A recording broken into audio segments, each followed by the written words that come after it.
আসসালামু আলাইকুম। অসংখ্য ধন্যবাদ আঙ্কেল আপনাকে যে আপনি কথা বলার সুযোগ করে দিলেন। তো আঙ্কেল, সর্বপ্রথমে জানতে চাচ্ছি আপনি কেমন আছেন? আলহামদুলিল্লাহ ভালো। আলহামদুলিল্লাহ, যে আল্লাহ আপনাকে ভালো রেখেছে। তো আঙ্কেল, আপনার নামটা জানতে পারি? হ্যাঁ, মনোয়ার হোসেন। মনোয়ার হোসেন, সুন্দর একটি নাম আপনার, অত্যন্ত চমৎকার একটি নাম আপনার। এবং আপনার নাম শুনে এবং মোটামুটি আপনাকে সামনাসামনি দেখে যেটা বোঝা যাচ্ছে, আপনি অত্যন্ত একজন সাহসী মানুষ। ছোটবেলা থেকে আপনি প্রচণ্ড সাহসী মানুষ, এটা কিন্তু আপনাকে দেখেই বোঝা যাচ্ছে। হ্যাঁ হ্যাঁ, এই জন্য আপনাকে দেখে সেটা বোঝা যাচ্ছে। তো আঙ্কেল, আপনি কি ভোটার হয়েছেন? কোন দেশের? বাংলাদেশের। অসংখ্য ধন্যবাদ আপনাকে যে আপনি বাংলাদেশের ভোটার হয়েছেন।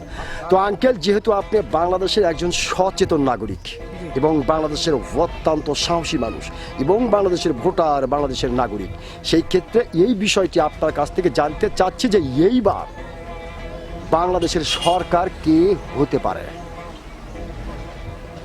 আমার ক্ষেত্রে তো আলহামদুলিল্লাহ আমাদের দাঁড়িপাল্লা হতে পারে। আপনার ক্ষেত্রে আলহামদুলিল্লাহ যে দাঁড়িপাল্লা হতে পারে। ধন্যবাদ আপনাকে। যেহেতু খুব প্রথম চান্সে আপনি একটু সাহসিকতার সহিত বললেন যে দাঁড়িপাল্লাই হতে পারে, তো আঙ্কেল আসলে আপনার কাছে কি আইডিয়া বা কি দেখে আপনার কাছে মনে হলো যে এবার দাঁড়িপাল্লা হতে পারে? আমি বাড়ি বাড়ি অবশ্য গেছিলাম ওকে ওকে, ভোটের জন্য। হ্যাঁ হ্যাঁ, আলহামদুলিল্লাহ 12 আনা লোক আমাকে বলেছে। আচ্ছা আচ্ছা, আলহামদুলিল্লাহ আমরা দাঁড়িপাল্লা ভোট দিবেন। আমি একজন জামাতের সমর্থক। আচ্ছা আচ্ছা আচ্ছা আচ্ছা। এবং আপনি মোটামুটি বাড়ি বাড়ি ঘুরে এবং হ্যাঁ, তাতে আপনার কাছে মনে হচ্ছে যে এইবার সরকার জামাত ইসলাম গঠন করতে পারে। অসংখ্য ধন্যবাদ আপনাকে আঙ্কেল। আপনি যে সত্যিকারের একজন সাহসী মানুষ, আপনি কিন্তু আপনার সাহসিকতার পরিচয় দিয়েছেন। আমি আশা করব আপনার এই গুরুত্বপূর্ণ কথা ও সাহসী কথাটি বাংলাদেশের অনেক মানুষের হৃদয়ে গাঁথা থাকবে।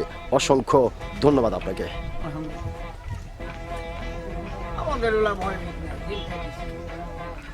জেল খাটছেন?